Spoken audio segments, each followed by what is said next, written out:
검사는 정상인데 자꾸 체하는 분들, 이거 대부분 같은 원인일 수 있습니다. 문제는 위장 점막이 아니라 위장이 멈춘 상태일 수 있습니다. 지난달에 내원하신 한 환자분의 경우 많이 먹지 않는데도 자꾸 체하고 명치가 막히고 트름이 잘 나오지 않았습니다. 심하면 두통이나 어지럼증도 온다고 합니다. 그리고 특히 속이 꽉 막힌 느낌이 들고 음식이 내려가지 않는 느낌이 있다고 하셨습니다. 그런데 병원 검사에서는 별다른 이상이 없었다고 합니다.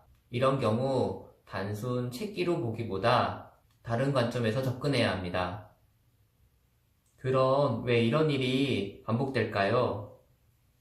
이 경우 중요한 것은 위장 점막이 아니라 위장이 얼마나 잘 움직이느냐, 즉 운동 기능이 중요합니다. 위장이 제대로 움직이지 않으면 음식이 아래로 내려가지 못하고 소화가 안 되는 게 아니라 움직이지 않는 상태가 됩니다.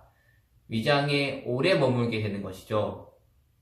이 과정에서 가스가 생기고 압력이 올라가면서 명치 답답함, 체기, 트림 장애가 반복되는 구조가 됩니다. 그럼 이 상태를 한의학에서는 어떻게 볼까요?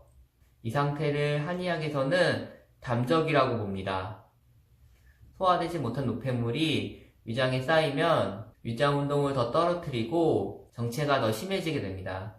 즉 정체, 가스, 압력 상승, 이 흐름이 반복되면서 체기가 계속 생기게 됩니다. 또 다른 환자의 경우에는 평소에는 괜찮다가 스트레스를 받거나 중요한 일정 전에 체기가 반복되는 패턴을 보였습니다. 이런 경우에는 이미 위장 기능이 떨어진 상태에서 자율신경 영향까지 겹치면서 증상이 더욱 쉽게 나타나는 경우입니다. 이럴 때는 소화제를 반복하기보다는 위장 운동을 회복시키고 정체된 상태를 풀어주는 것이 중요합니다. 즉, 증상이 아니라 기능을 회복하는 접근이 필요합니다.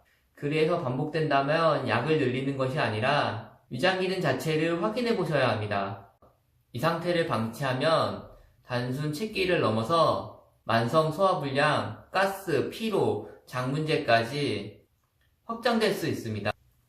검사상 정상인데 체기가 반복된다면 이것은 위장 점막의 문제가 아니라 위장 움직임의 문제일 가능성이 큽니다. 검사에서 이상이 없다고 해서 문제가 없는 것은 아닙니다. 반복되는 체기, 원인을 확인해 보시기 바랍니다. 체기는 증상이 아니라 멈춘 신호일 수 있습니다.